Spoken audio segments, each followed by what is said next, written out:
Hey team, welcome to today's lesson. We are going to be going over nutrition, and I'll continue to do this over and over again because it's something that we really need to nail, and it's something we have to focus on if we are to make success with all of this. So your journey to better health basically starts with a better understanding of nutrition. So we're going to go through the nutritional 101 right now: fueling your body, losing fat, and feeling your best, which is the most important facet of all of this.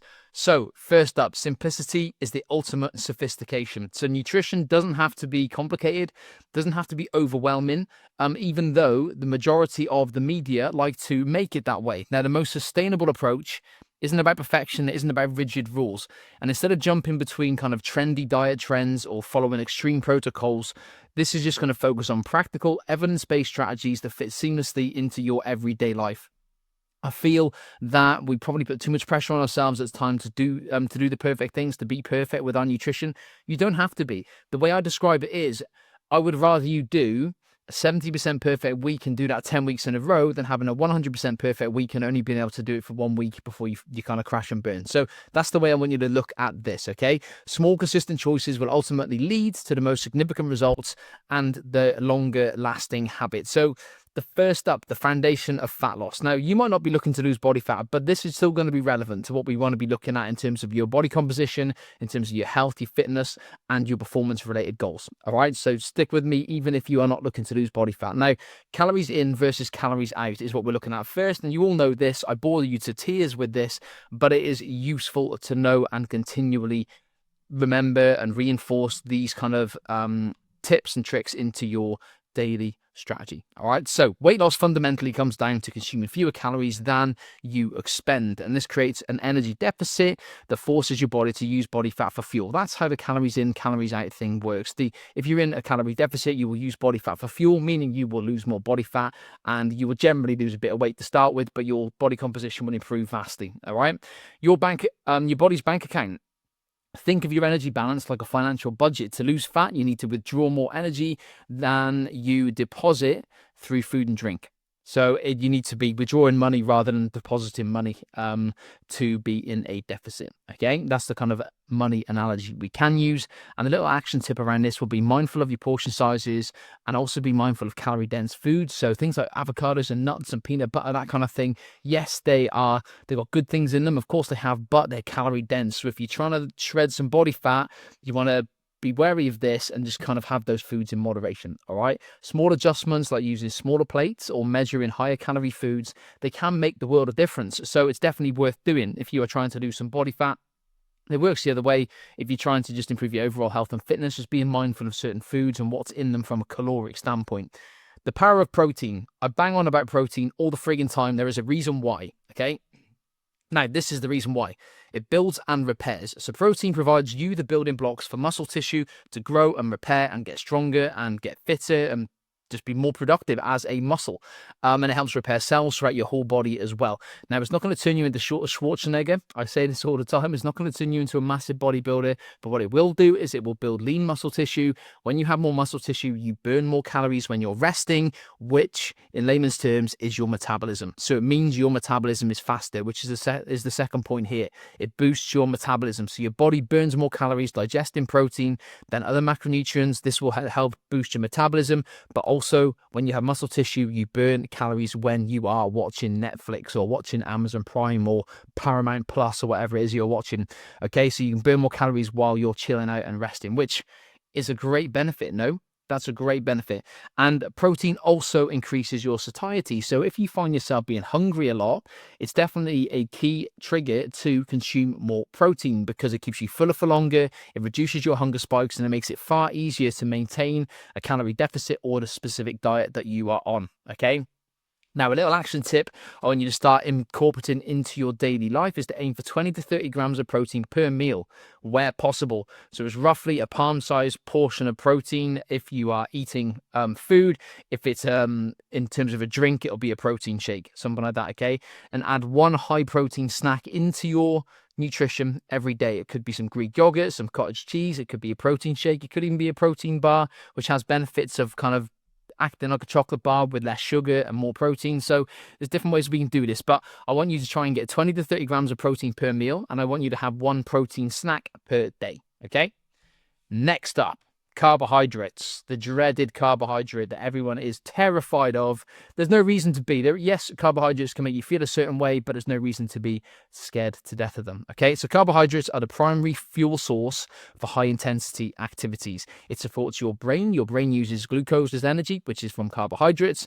So it improves your brain function and it helps with recovery. And the best sources of carbohydrates will be oats, rice, potatoes, fruit, whole grains, those kind of things. Okay. Healthy fats are next up as well. So again, people think healthy fats are bad. They are not. Fats are not bad. I think it was the 80s that made people think fats are bad. The 80s are a long time ago, guys. As much as I hate to admit it, they're a long time ago. And fats aren't bad, okay? So they're essential for hormone production. They really are. So please try not to go low fat all the time. Yes, you can have some low fat options. With Greek yogurt, for example, I will have some low fat Greek yogurt because the protein intake's higher, okay? But I will have fats in other ways. I'll eat nuts, I'll eat avocados, I'll have that kind of thing. I'll have olive oil, those kind of things, okay? So you need healthy fats for hormone production. Very important for men and women, honestly. Improve your nutrient absorption as well. So it helps you absorb nutrients way better. And the best sources will be avocados, nuts, olive oil, fatty fish, all right? So they are really good sources of healthy fats. Then we have hydration and micronutrients. So micronutrients are the other nutrients around carbohydrates, fats, and proteins. They are macronutrients because they're the bigger nutrients. And then we have micronutrients, which are the little tiny ones that go in and around it, okay? So first up is the water intake. Daily water goal of 2 to 3 litres minimum, all right? Now, I know people struggle to drink water, but guys, it is the one thing we need as human beings. We can survive without food for couple of months. We cannot survive without water for longer than 2 to 3 days. That's how important it is to our body, to our energy levels, to how your body functions correctly, okay? So proper hydration is going to support your metabolism, digestion, and energy. And drinking water before meals can also reduce your appetite, meaning you will eat less in that meal. So it's a good little tactic to do is to have a glass of water before your meal, so it will help suppress your appetite so you don't eat everything on the plate or you don't overeat and go back for seconds and whatever, okay? Fruit and vegetables, servings of 4 times these servings per day if you can. Aim for at least 2 servings. If you can get 4 plus, you'll be an absolute legend, all right? At least 2 servings of fruit, 2 servings of vegetables daily to provide essential vitamins, minerals, and fiber. Fiber is another biggie. It's a really important micronutrient because it helps keep you full as well, okay? So if you're looking to lose some body fat, lose some weight, fiber is quite an important thing to have into your diet. So micronutrients are often overlooked, but they are crucial for health. They're crucial for immune function and they are crucial for optimal metabolism. They act as a catalyst for many biological processes that affect your energy and your body composition. So please do not overlook the micronutrient factor.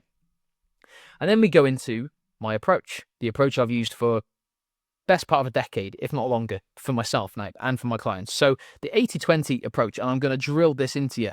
This is going to be something you are going to live the rest of your life by, okay? Because it's not a diet per se, it's not restricted at all, and it's just going to keep you moving forward in a nice healthy state. So 80% nutrient dense foods is the first thing we're looking at. So focus on your diet as a whole. So focus on whole foods, minimally processed foods that are going to provide you with the most nutrition they possibly can.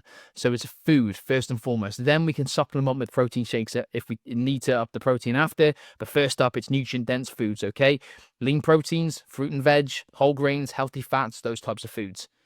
20% flexibility. Now, I put 20% flexibility because I feel that gives you enough of a ratio to still make really good progress while still having a bit of fun at the weekend. Because let's face it, we need to have fun. We're here for a good time, not a long time. Yeah. Now, this doesn't mean you need to go to Vegas partying every weekend, but it means you can still go out and enjoy yourself with your friends, with your family, with your loved ones, with whoever. All right. So I want 20% flexibility. Now, allow yourself to enjoy treats, favorite foods without guilt or restriction, because the vast majority of the time you are making good, wise choices for your optimal health.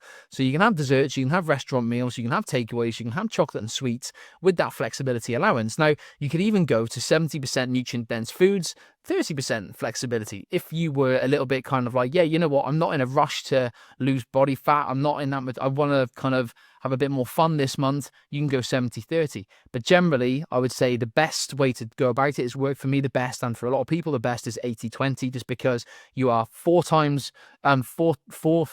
that's what I'm after, 4/5 out of the time you are eating good quality food, which is the vast majority of the time, and 1/5 of that time you're allowing yourself that little chill.